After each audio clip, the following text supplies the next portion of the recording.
Do you need to replace your rear CV axle on your 4th generation or 2013 Honda CRV? Well, you just landed on the right video. I'm going to show you how I did it step by step. All right, guys, let me show you where the rear jack point is on the Honda CRV. When you come down here, it's that guy right there with the 2 holes. Jack up the rear of the vehicle and ensure that it is on jack stands and stable. The rear jack points in front of the rear tire have an L bracket welded to the unibody construction. This is some of the strongest points on the car. Place your jack stand here. Make sure to chock your front wheels so you don't accidentally end up as a pancake. Don't skip this step. Once on jack stands and you've chocked the wheels, go ahead and walk up to the vehicle and give it some push and moves. Make sure it's not going to fall or drop. Do this while the wheels are on, so if it falls on the wheels. Let's take the wheels off.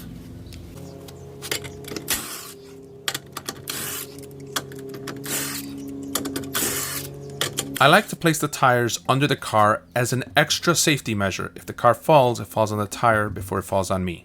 One of the telltale signs that an axle is starting to go bad is that the grease from the axle will go all over the place. And right here we could see that most of the underbody here is clean, besides some rust, but then you see some big clumps of grease there.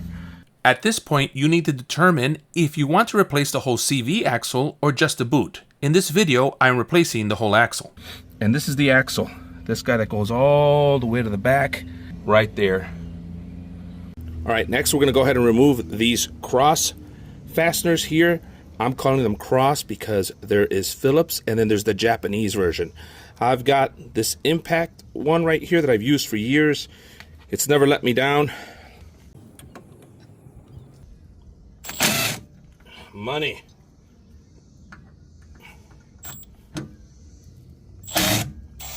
Beautiful. Next, we need to go ahead and remove the caliper bracket and the caliper so that we can remove the disc itself. All right, guys, this top one here is 14. And then there's one on the bottom of the caliper here that's 14. There you go. There you go. Nice. Get those out of the way. If they don't want to cooperate, a nice pry bar like this is handy. Sometimes the rear calipers are tight and require lots of wiggling as the inside brake pad has metal fingers into the caliper cylinder. You'll see it in a second. It is not fun to get this guy off. There she comes. There she comes. There you go. See? That's what I was talking about. It's got like these fingers that go inside the caliper there. Just got to pop that guy back in there. Just like that. Make sure to hook and hang your brake caliper so you don't bend and stress your brake line. 17 millimeter. Here we go again with the Milwaukee. We're gonna go right into here. Now we're gonna go to the one on the bottom here.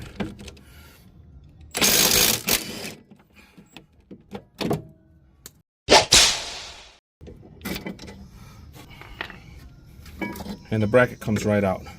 Make sure to clean this all up before you put it together. It'll make your life easier. You might as well grease all the fittings and everything. You'll see me do that. All right, now we're gonna start beating around it. Not too crazy, use a nice hammer. This is when a quality hammer like this with the metal ends comes in. Just hit it on the top a few times. On the bottom, look at that, just wiggled off. Now we can go ahead and slowly slide it out. Don't go too crazy. You don't wanna mess up those brake shoes. Let's make things easier on our impact by bending the lip from the axle nut back into place. Take your trusty flathead and bend upwards. Since we are replacing the axle, we don't have to be so careful on this one. We're gonna go ahead and get there. Look at that. Like nothing. Got it right out. Okay, now we want to hit this shaft to see if it's loose enough to come out by itself. Get yourself this type of hammer right here, kind of soft, and let's hit it. Let's see if it moves. And that noise lets you know that it's rebounding back and forth, and it tells you it's loose. There are 2 bolts that we need to take off. They're going to be both 17s. This is the cam adjustment bolt, plate, and nut. The nut is 17 millimeters, and the inside head of the bolt is 14 millimeters. The other side is known as the trailing arm flange bolt, also 17 millimeter. At this point, it would be a good idea to use a paint marker to draw a line to show the cam plate and bolt adjustment along with the trailing arm flange bolt positioning. Since the factory markings are still visible on this vehicle's hardware, I will just use those. Alright guys, you're gonna have to get yourself a ratchet with a 14 and go on the inside here. You want them, you're gonna lock them up in position, and then you're gonna go ahead and get your impact on the other side.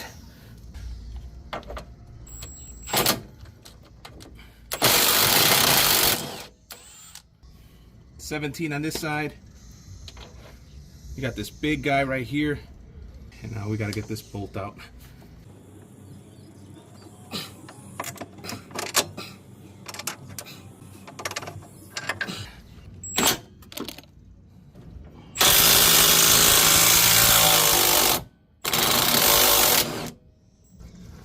Have to use a little pry bar action there to move everything around so that this will go in and out easy. So remember, when you go in, you may have to move things around, wiggle them, but it came right out. Now we can pull the whole hub system out, move this whole system up. See that? We could try to get this axle out.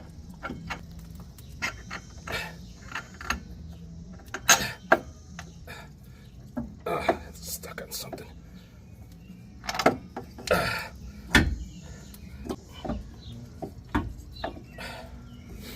All right, we got the axle out now.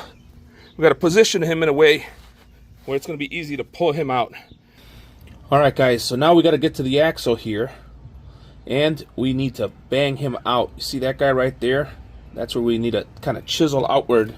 Be careful here. The aluminum housing is the differential, and you don't want to crack that. If it's really stuck, consider placing a piece of wood, like a 2x4, behind the crowbar. And if that doesn't work, consider renting a slide hammer or puller at your local AutoZone.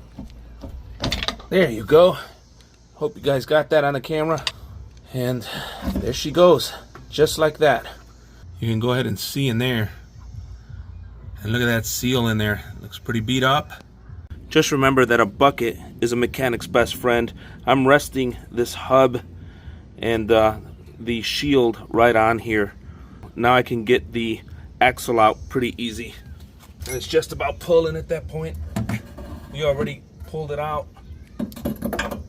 All right, guys, go ahead and put them next to each other. Make sure that they are the same exact length.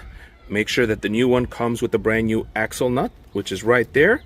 This is the seal that we're going to encounter right at the differential where the axle goes into. And this is the part number that you're going to need right there. They sell a seal puller tool costing under $20. I wish I would have purchased it, but we will use our pliers and the differential housing for leverage to pull the seal out. To install a differential seal, I'm sure they sell a special tool, but we can get around that by using the sockets we have on hand. Here I will show you how an Imperial 1.5 inch Craftsman socket and a metric 36mm Husky socket can be used to hold the seal and tap it into place in the differential. Make sure the lip side goes into the socket, as it must face the outside of the differential. On the seal itself, we have to add a small amount of oil-resistant RTV silicone. The original seal had this, and we want to mirror that. Also, before installing the seal, make sure to clean the differential housing where the seal is to be installed to make sure it fits well. Don't let any grit or grime fall into the differential. Put him right on top. See, he fits perfect right on there. We're going to use that to beat or slap in the seal in place. You're going to grab the seal. You're going to put it in the socket. And with your hand, with just your hand force, you're going to try to get it in there. With the hammer here, you're going to try to get it in right.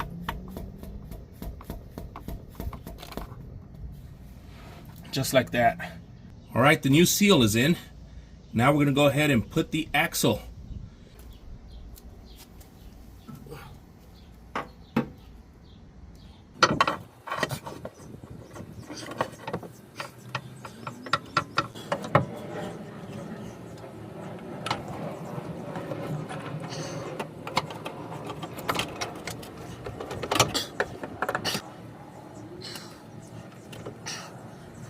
Okay, I want you to go ahead and grab the nut that it came with, pop that on there, you know, a few threads showing, and then we're gonna beat it right here.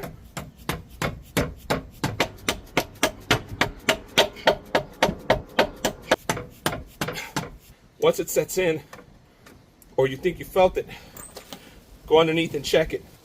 This is also a good time to check your hubs. Make sure you come around here, give it a good spin. This is a good hub, doesn't need to be changed. Brakes look brand new too. The brake shoes for the emergency brake springs look all clean. That's all good. It's just an axle on this one. So I'm gonna go ahead and remove this guy.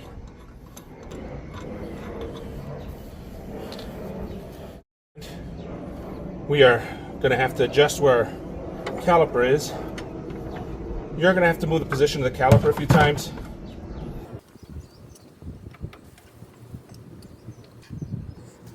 All right, try to put the spindle in here.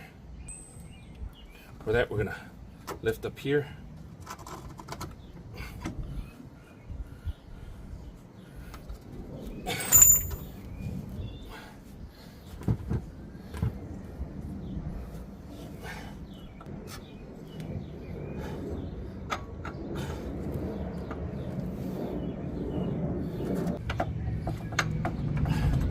Just like that, we're in there.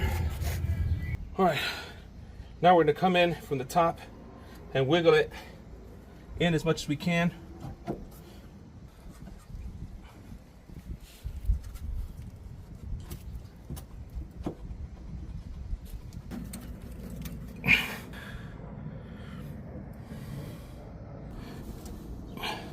You're gonna have to put all your weight on it, pushing down and wiggling, and you're gonna wiggle that guy in there. It's not fun. You're gonna have to adjust this till you get it in the right spot. And then what I found is I put my hand right here on the brake, push down with all my might, and then I was able to wiggle that guy in. The same is true for that guy right there. You gotta wiggle that, and it's just gonna take a lot of wiggling and putting weight on it, and you'll get the two holes lined up. After replacing the axle, you will need to go to an alignment shop immediately. But let's talk about how we will be using the existing markings to set up the cam bolt, the cam plate, and the trailing arm flange bolt. This bolt goes right in that area right there, right where you see these holes, right there. This goes towards the front of the car, this goes towards the back of the car. Again, you'll notice the blue line right there, the blue line right there, and depending on how you adjust these, that's how they set part of your alignment up. Okay, so we're gonna go ahead and try to match it to the lines on the frame. Right there, you can see the line that's been set. That's what we're gonna do. We're gonna set it right there and do our best to set it the way it was. You're not gonna get it perfect. You're gonna have to go to an alignment shop after this, but at least we'll get it close. All right, there's the bolt. It's in, it's flush. It's between these two lines here. And if you remember, towards the top of the oval was my blue line. So I'm gonna go ahead and have to turn it. Towards the top of this bolt right there, you can see there is a line right there. That's where the blue needs to meet up with. The cam adjustment plate for this vehicle has a painted blue dot, and as you can see, it has a specific shape with two flat sides to fit the trailing arm adjustment bolt or cam bolt. And the back of the bolt is just like that as well. You see the flat lines? So we need to go ahead and align it with the flat lines and then align the blue dots together.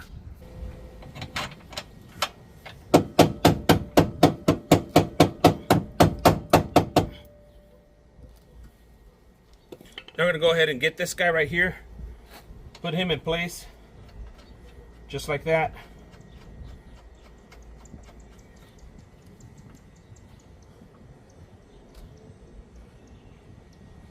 All right, being careful not to mess up the alignment, right? Because you have the blue dots connected, basically the long end of the oval facing up.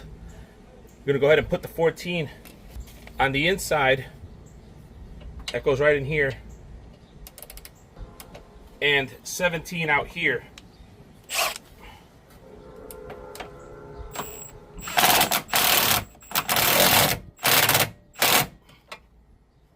Let's go to the next one. Now this is on the other side. We got to get him in. You may have to wiggle this so it doesn't fight you too much.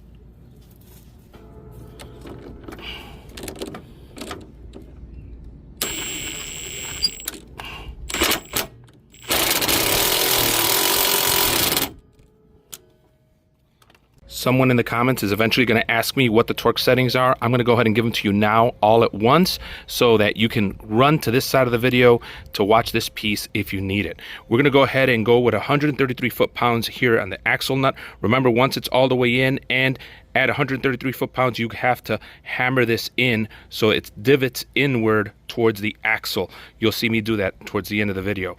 Now, for the brake caliper holder right there, that's going to be 79 foot-pounds on each. Now for the cam, which is right down here, that's going to be at 62 foot-pounds, but you're probably going to get it aligned, so just make it tight, snug, and they'll have to torque it to the right setting, or you can go ahead and torque it now. On the other side there, we're also going to do two 62 foot-pounds. Okay guys, we're going to go ahead and align the disc to meet with the screw holes on the hub right there, just like that. I'm going to start them by hand. A little anti-seize here probably wouldn't be a bad idea, but I don't always use it. That's it, hand tight is fine. Now we're going to go ahead and tighten this guy up. It's a 32 millimeter.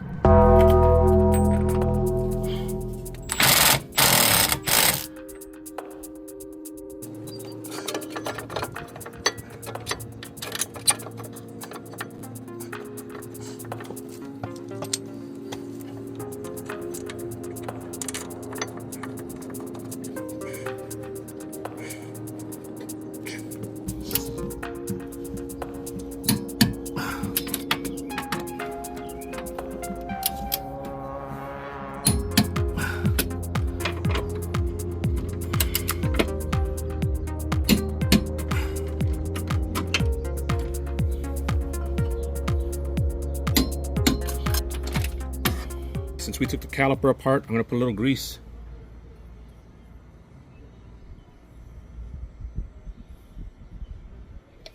That's probably too much. I'm going to spread it with my finger and take off the excess. Making sure to take off as much excess as possible and just leave a thin line of grease on there. Now, what we want to do is put some grease in here in these pins since we got this all apart. Sometimes breaking the seal is kind of the hard part here. Grease on there.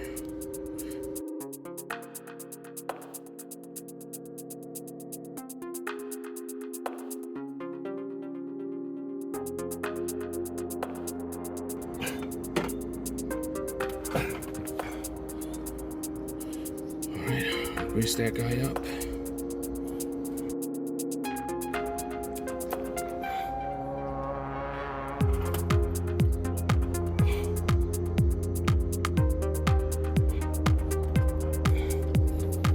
Nice. Now we can put the brake pad in.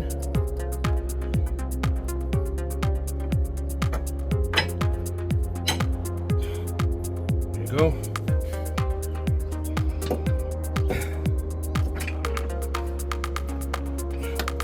Make sure you get these hooks on Amazon, they're great. And now we're gonna go ahead and slip this guy on here. Look at that, and everything went in beautiful.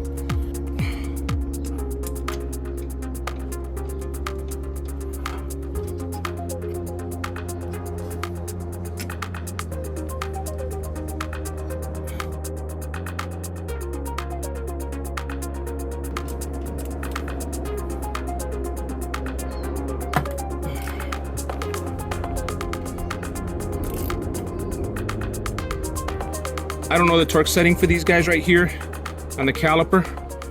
Yeah, I believe it's 33 foot-pounds or something like that, but Either way, I use my hand, and I go about halfway on the ratchet, and I bring it in as much as I can, and I leave it at that, and it's always worked for me. So I come in here just like that, and that's good right there. That's good right there. Everybody's feel is going to be different, so look up the torque setting for yourself. Go on the other side of the wheel, beat this out, and it should come right out like that.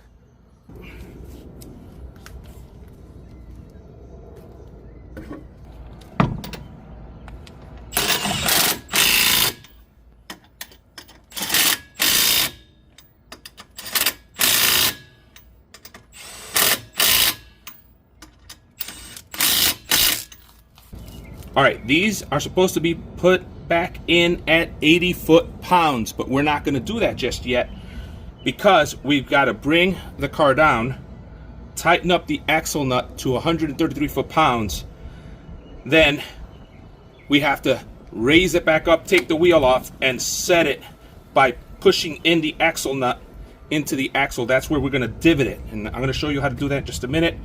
But just remember, when you're all done, you should check these. They should be at 80 foot-pounds.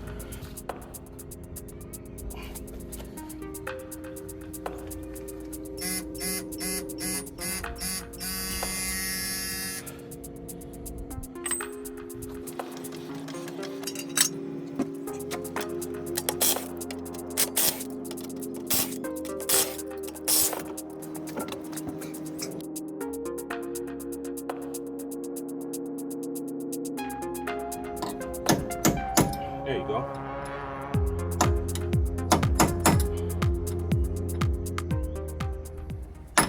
Once you punch or divot the axle nut into the axle groove, you make it near impossible for the axle nut to come off. Now what's left is to mount the tire and torque it to spec and then test drive it.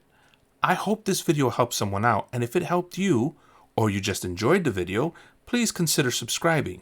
This channel is here to help you with tools, tech, and all your DIY projects.